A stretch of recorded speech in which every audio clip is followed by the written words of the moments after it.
안녕하세요. 이번 영상은 수급 매매 별거 없습니다. 시장이 우선입니다. 라는 영상이고요. 이제 수급 매매 강의를 듣게 되면 이제 수강생들이 어떤 문제점을 겪냐면 외인 기간 수급만 찍히면 냅다 매수하게 되는 이제 문제를 겪어요. 이런 경험 다들 있으시지 않나요? 예로 들면은 수급 매매가 아니고 돌파 매매 강의를 들었다고 쳐봅시다. 돌파 매매 강의를 듣게 되면 수강생들이 어떤 문제점을 겪냐면 그냥 분봉상 전고점 돌파 혹은 일봉상 전고점 돌파 혹은 박스권 돌파 혹은 역사적 신고가 돌파 할 때 그냥 같이 들어가게 돼요. 근데 이거는 문제가 있다라고 저는 얘기를 하는 거고요. 이게 타점이나 뭐 수단 여기에 너무 그러니까 집중을 하는 것 같아. 그러니까 이게 아니고 사실은 시장이 먼저고 그 시장 안에서 주도 섹터가 만들어지고 그 주도 섹터 안에서 종목들 있죠. 그 종목들을 관찰하고 그러니까 관찰하는 게 먼저다라고 생각하고요. 요즘 강의들이 장대양봉 출연할 때 매매하는 강의들이 너무 많아. 그래가지고 제가 요즘에는 이 장대양봉 출연하는 매매도 많이 하지만 어떤 매매를 하냐면 단기 스윙도 하고요. 프로그램 수급 매매도 하는데 결국에는 요즘 시장을 복귀해 보면 이 프로그램이 위로 매수해 줄 때 장대 양봉이 출현할 확률이 없잖아요. 그러니까 사람들이 이제 프로그램을 많이 쫓아다니는데 단기 스윙 또한 똑같다 라고 보고요. 그냥 그러니까 외인 기관이 프로그램을 많이 쓰잖아요. 그러니까 외인 기관이 매수한다고 같이 매수하는 게 아니라 수급은 어떻게 봐야 되냐면요. 그걸 아셔야 돼요. 상승을 주가의 상승을 만드는 주체가 누구냐? 이게 개인이면 저는 세력주라고 하고요. 이게 외인 기관이면 수급주라고 합니다. 그리고 짬뽕이야. 어쩔 때는 개인이 만들고 어쩔 때는 외인 기관이 만들어. 그러면 저는 수급 세력주라고 해요. 일단 제가 말한 게 시장이 우선이라고 했잖아요. 현재 시장을 먼저 한번 봐보자고요. 요즘 현재 시장이 실적 장세잖아요. 왜 실적 장세냐? 역사적 신고가 가는 종목들을 보면 뭐 테마주가 많아요. 아니면은 섹터주가 많아요. 이렇게 설명하면 안 되고 세력주가 많아요. 아니면 수급주가 많아요. 수급주가 많죠. 역사적 신고가 가는 종목들. 그러면 이 수급주라는 게 기간 외인 수급이잖아요. 기간 외인 수급은 어디서 많이 이루어질까? 최근 시장만 봤을 때는 실적이 따라오는 종목들의 기간외인 수급이 많이 들어가는 경향을 이제 보이거든요. 그러면은 현재 시장 중심주, 시장 중심주가 다들 아는 원전, 방산, 조선, 화장품, 식품 이런 애들이잖아요. 근데 얘네들 다 현재 역사적 신고가잖아요. 그러니까 얘네들이 현재 역사적 신고가고 시장 중심주다. 어떤 느낌인지 알겠죠? 그에 비해 2차 전지 이런 애들 역사적 신고가가 아니잖아요. 신저가 찍으면서 내려가고 있잖아요. 이런 애들은 아직 실적이 따라오지 않아서 그런 거다. 그러니까 이 시장 중심주라는 게 하나하나 보자면 두산 에너빌리티 현재 뭐 최근 4, 5년 박스권을 돌파했잖아요. 현재 신고가로 가고 있고. 근데 얘는 어떤 뉴스가 있냐? 특징주를 검색해 보면 체코 원전 수주했다. 뭐 성장 기대감이 여전하다. 이런 내용이 있고. 그리고 원전 말고 프로그램이 많이 사는 종목 중에 APR, 얘는 화장품이거든요. 여기가 상장일인데 여기 고점을 여기서 돌파하고 계속 올라가고 있죠. 얘도 실적 키워드가 따라붙어요. 뭐 2분기 어닝 서프라이즈 이런 얘기도 있고 얘는 또 테마까지 따라붙어. 한중 관계 개선 기대감. 그리고 화장품 말고 또 뭐가 있더라? 화장품 얘뿐만 아니라 이 달바 글로벌도 화장품인데 현재 신고가를 가고 있죠. 그리고 실리콘2 얘도 화장품인데 앞에 신고가를 갱신했었고. 그리고 식품 중에 그 어떤 식품이었더라? 잠시만요. 그 삼양식품 불닭볶음면 만드는 삼양식품 보면 얘도 와 이게 말이 되나? 10만원대 있던 게 150만원 텐베거를 갔어. 텐베거 이때도 높아 보였는데 돌파. 이때도 높아 보였는데 돌파. 계속 올라가네. 끊임없이 올라가네 이 종목은. 그죠? 그리고 얘도 다 실적 키워드가 붙어요. 특징주를 검색해 보면. 그러니까 이제 실적 장세라고 하는 거야. 그리고 전력 설비 중에 그 누구더라? 산일전기도 현재 역사적 신고가를 앞전 고가 돌파하고 가고 있고. 그 HD 현대 일렉 얘도 이런 역사적 신고가를 이미 갱신하고 올라가고 있죠. 그리고 전력 설비도 AI 관련해서 실적 따라오잖아요. 기대감도 있고. 그리고 또 뭐가 있더라? 잠깐만. 원전 했고. 방산. 그 풍산 보면 풍산이 앞에 이런 고점을 갱신하고 첫 상승 파동 나온 다음에 하락한 다음에 2차 상승 파동 이제 나오고 있죠. 그리고 하나에어로 얘도 끊임없이 올라가고 있죠. 2020년 2만원대였는데 100만원을 앞두고 있습니다.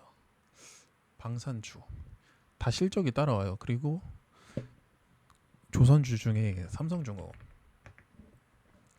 얘도 신고가를 계속하고 있고. 그러니까 지금 제가 매매를 하면서 느끼는 거는 얘네가 어디가 고점일지 모르겠으나 아직까지 시장 중심주는 실적 키워드다.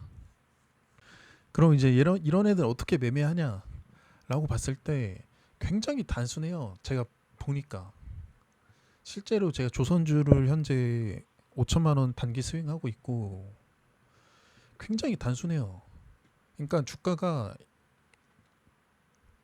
이렇게 빠지고 있잖아요. 그죠? 빠지고 있다가 있을 때 변곡점만 찾아내면 돼요. 변곡점. 주가 이렇게 빠지고 있다가 저는 이게 변곡점이라 보거든요. 변곡점이라 보고 이거를 이제 15분봉으로 보면은 간단한데 주가가 이렇게 빠지고 있을 때는 고점도 낮아지고 저점도 낮아지면서 떨어지거든요. 고점을 이어보자면 이런 식으로 떨어지고 있잖아요. 저점도. 이런 상태에서는 바닥을 예단하고 들어가기가 쉽지가 않아요. 거의 불가능에 가까워. 근데 언제가 이제 변곡점이냐면 이런 고점을 만들고 쭉 떨어지다가 이런 고점을 재돌파할 때 여기서 돌파하죠. 거래대금 실어가지고 앞전 대비 거래대금이 많이 들어왔죠. 앞전 매물대를 매집하려는 그런 거래대금을 볼 수 있는 거지. 이후에 이렇게 갔어요. 근데 또 하나 더 재밌는 걸 알려드리면 뭐 강의 때 배운 건 아닌데 저도 시장을 보다 보니까 그냥 저절로 보이게 된 거예요. 보시면 이날이 7월 8일이죠. 7월 8일 날 상승의 주체가 그 외국인 기관이었어요. 그죠? 대량으로 매수했죠. 그러니까 이 외인이 많이 사는지 기관이 많이 사는지 개인이 많이 사는지 그걸 본다기보다 중요한 게 같이 봐야 돼요. 주가랑 같이 봐야 돼. 주가가 상승이 나왔는데 이 상승의 주체가 개인이냐 외인이냐 이거를 보는 게 중요하거든요. 그래서 이 종목은 이 7월 8일 날 외인이 매수하면서 상승이 나왔다. 7월 9일도 상승이 나왔는데 외인 기관이 매수하고 그 다음에 7월 10일도 전날 대비 종가가 올라가서 마감했죠. 그럼 상승한 거잖아요. 외인 기관이 매수하고 다음날 음봉으로 떨어졌어. 이때 외인 기관이 매도하고 특히 외인이 많이 매도했다. 그리고 다음날 7월 14일 7월 14일 날 외인이 70만 주 매수하고 기관이 매도. 그죠? 근데 이날은 개파락을 했네요. 어떤 이유로 개파락한지 모르겠으나 개파락을 했다. 그리고 다음날 7월 15일 날 양봉이 나왔는데 외인 기관이 매수. 다음날 음봉이 나왔는데 외인이 매도. 다음날 양봉이 나왔는데 외인 기관이 매수. 다음날 단봉으로 음봉이 나왔는데 외인이 매도. 그러니까 이걸 보면서 느끼는 거예요. 아, 외인이 매수할 때 주가가 올라가고 외인이 매도하면 주가가 떨어지네. 그러니까 올라가진 않네. 이렇게 알 수 있는 거지. 그러면 이제 장중 데이 트레이딩 할 때 이제 이런 거를 이제 이 종목뿐만 아니라 여러 종목을 같이 보는 거예요. 근데 여러 종목에서 이런 현상이 일어난다. 그러면 데이 트레이딩 할 때 프로그램 순매수 항의를 안 볼 수가 없어요. 안 볼 수가. 두산 에너빌리티 봐볼까요? 두산 에너빌리티 보면 이날 상승이 나오고 전고 돌파한 단봉. 더 상승하지 않을까 기대감이 있겠죠. 근데 밑으로 내리 꽂았어요. 6월 30, 7월 1일 6월 30날 외인 기간 매도. 그죠? 그리고 7월 1일 기간 매도. 그럼 이 음봉을 기간이 만든 거네요. 기간이. 그죠? 개인이 120만 전을 매수했지만 이 하락을 개인이 멈출 수는 없었다. 외인이 주가의 방향을 주도했다. 아, 외인이 아니고 기간이. 다음날. 다음날도 전날 종가 대비 하락했죠. 외인 기간 매도. 다음날. 다음날도 종가가 비슷하게 끝났죠. 외인 매도 기간 별로 없고. 다음날. 주가가 하락했죠. 7월 4일날. 기간이 매도. 그러니까 이 종목은 기간이 주가의 방향을 정하고 있는 종목 중에 하나예요. 외인이 54만 주나 매수하고 개인이 매수했지만 주가를 상방으로 돌려내지 못했어. 어떻게 보면 이 물량들은, 이 개인의 물량들은 현재 물려 있다고 볼 수 있고, 주가의 하락을 주도한 건 기간이었다. 그죠? 그러면 주가가 다시 올라가려면 기간이 다시 매수해야 되거든요. 여기서 다시 종가 기준으로 올라갔죠. 7월 7일 외인이 매수했죠. 다음날 종가 기준 올라갔죠. 기간 매수했죠. 다음날 떨어졌죠. 종가 기준으로. 다음날 기간이 팔았죠. 그리고 다음날 기간이 또 팔고요. 종가 기준이 떨어졌잖아요. 다음날 기간이 또 팔고요. 개인이 대량으로 매수하는 거는 주가 상승에 아무 쓰잘데기가 없어요. 주가의 방향을 결정하는 건 기간 외인이다. 근데 기간이 이 종목은 현재 좌지우지하고 있다. 여기서 다음날 또 기간이 매도. 다음날 양봉을 뽑아줬죠. 7월 15일날 기간이 매수. 그죠? 다음날 기간이 매도. 음봉. 그죠? 다음날 종가 보합. 다음날 양봉. 기간 매수. 그죠? 다음날 이게 끝이네. 그럼 이 종목은 여기서 위로 올라가려면 기간이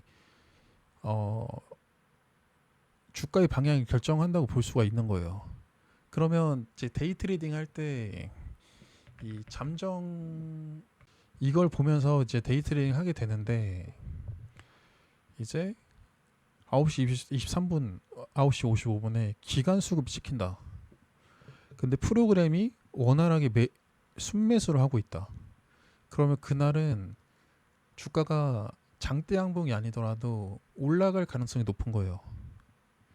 그러면 충분히 9시 23분, 9시 55분 이거를 확인하고 뭐 10시쯤에 매수해서 뭐 1시, 2시까지 끌고 갈 수가 있는 거지. 상방으로. 근데 상방으로 끌고 가고 있는데 그러니까 추세대로 프로그램 순매수랑 같이 보면서 끌고 가고 있는데 장대 양봉이 출현한다? 그러면 그날 운이 좋은 거예요. 그러니까 이걸 보면서, 그러니까 이걸 누가 알려준 건 아니거든요. 근데 종목들을 하나하나 보다 보니까 그 주가의 방향을 좌지우지하는 주체가 기간인지 외인인지 개인인지 그걸 보면서 아, 주가 앞으로 이렇게 되겠다. 이게 어느 정도 이제 머릿속에 박힌다니까요. 한 종목만 더 보자면 아까 어떤 종목 봤더라? 잠깐만 빼놓고. 아까 전에 삼성중공업 봤으니까 펩트론 봐볼까? 펩트론이 앞에 여기 신고가를 돌파하고 올라가고 있잖아요. 그죠? 그러면 7월 15일자를 보는 거예요. 7월 15일자 외인이 22만 주 매수했죠. 그러니까 개인이 24만 주를 매도했음에도 불구하고 주가가 올라갔다는 거는 외인이 주가 상승을 좌지우지하고 있다. 주가의 방향을 외인이 결정하는 거예요. 그 다음 날도 개파락을 했지만 종가상 우상향에서 끝났잖아요. 외인이 5만 주 매수. 그죠? 그리고 다음 날 장대양봉 또 출현했죠. 외인이 14만 주 매수. 다음 날 또 단봉으로 올라갔죠. 신고가를 갱신하면서. 역사적 신고가 종목이에요. 외인이 매수. 그러면 이 종목을 다음 날 매매할 때 뭐만 보면 되냐면 장중에 장 초반에 프로그램이 갑자기 대량으로 매도한다.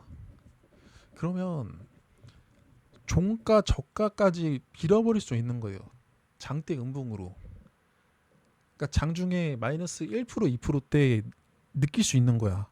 아, 이거 종가 저가로 마이너스 5% 혹은 마이너스 10% 장대 음봉으로 밀어버릴 수 있겠다. 외인이 이때 상승을 관여했던 외인이 갑자기 대량으로 매도하고 있으니까. 그러면서 그 종목을 보유하고 있던 사람들이 익절하고 나가거나 아니면 손절하거나 그 종목을 매매 안 하는 거지. 근데 이런 포스코 퓨처링 같은 애들이 있잖아요. 외인 기관이 주가의 상승을 관여했잖아요.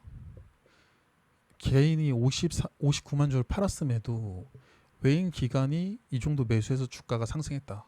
그럼 이 상승을 관여한 게 외인 기관이잖아요. 그죠? 투신, 연기금, 사모펀드. 그럼 다음 날 이 종목을 볼 때 뭐만 보면 되냐면 장 초반에 이 외인 기관이 대량으로 매도하고 나가는지. 그러니까 장 초반부터 그러니까 이 종목을 현재 외인 기관이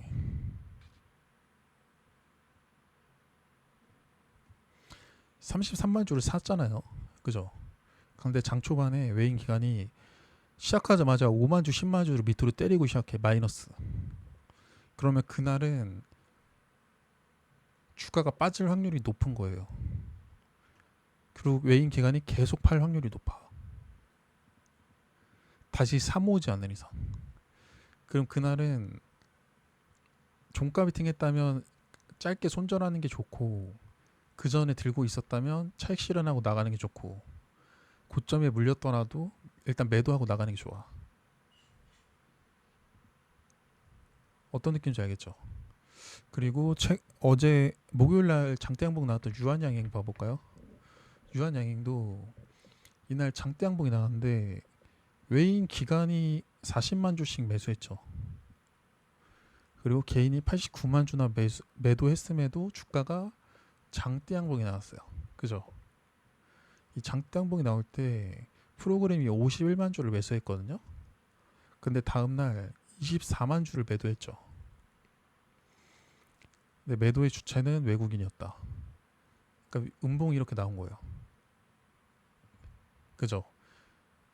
여기서 하나 알 수 있는 거는 그러면 그 다음 주 월요일 날 유한양행이 우상향을 하려면 외국인이 장 초반부터 매수를 하거나 장중에 갑자기 매수가 들어오잖아요. 외인이 특히 이 프로그램을 많이 쓰니까. 그러니까 외인이 장중에 갑자기 매수가 들어온다. 그걸 이제 시간별로 볼 때는 9시 23분, 9시 55분, 11시, 1차, 2차, 3차 이걸로 보지만 이것보다 더 빠르게 보려면 이걸로 이제 예측하는 거거든요. 프로그램이 갑자기 대량으로 매수가 들어오네. 이 음봉에서 외국인이 이 정도 물량을 팔면서 프로그램 이렇게 팔았는데 갑자기 다음 날 돼서 월요일 날 프로그램이 대량으로 매수 들어오네. 그럼 외국인이 매수하고 있는 거 아닐까? 이제 거기서부터 시작되는 거지. 그러면 이제 프로그램 위로 막 쳐. 그러면 이 상승을 주체를 만든 게 외국인이니까 양으로 올라가지 않을까 생각하고 이제 이런 전고점 돌파 매매할 수 있고 올라가고 있을 때 충분히 따라붙어서 끌고 갈 수가 있죠. 프로그램이 다시 밑으로 때리지 않는 이상.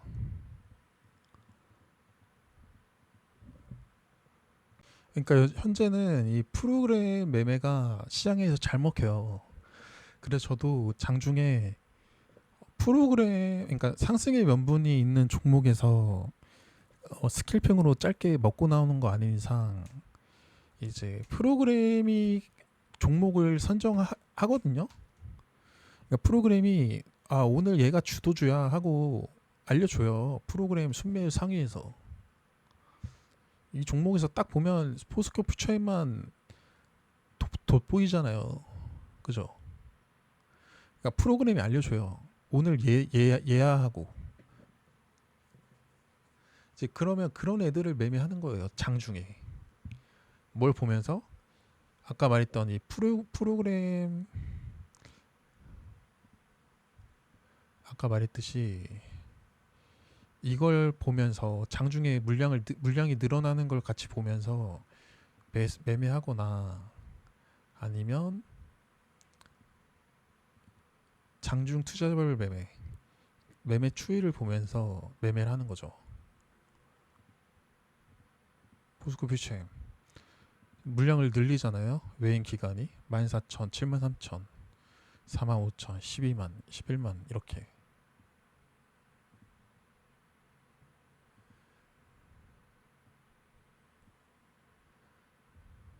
어떤 느낌인지 알겠죠?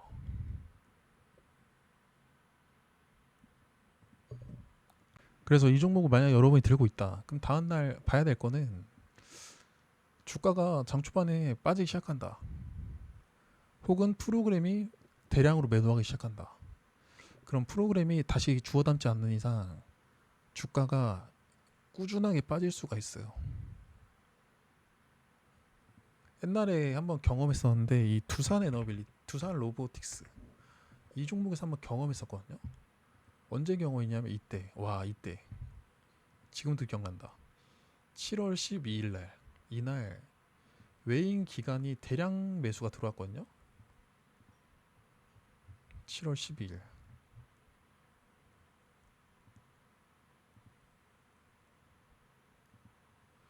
그쵸. 7월 12일 날 외인 기간이 대량 매수가 들어왔는데 개인이 100만 주를 팔았음에도 주가는 우상향을 했죠. 근데 다음날 외인이 전날에 샀던 88만 주보다 더 많은 물량을 매도를 하는 거야.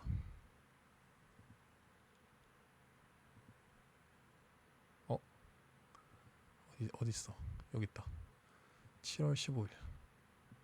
그죠? 그러니까 이 상승 주체가 외국인이었는데 장 초반부터 대량으로 매도를 팔아치겼거든요. 막 20만 주, 30만 주 장 초반부터. 그러더니 장 막판에 되니까 97만 주나 팔았어.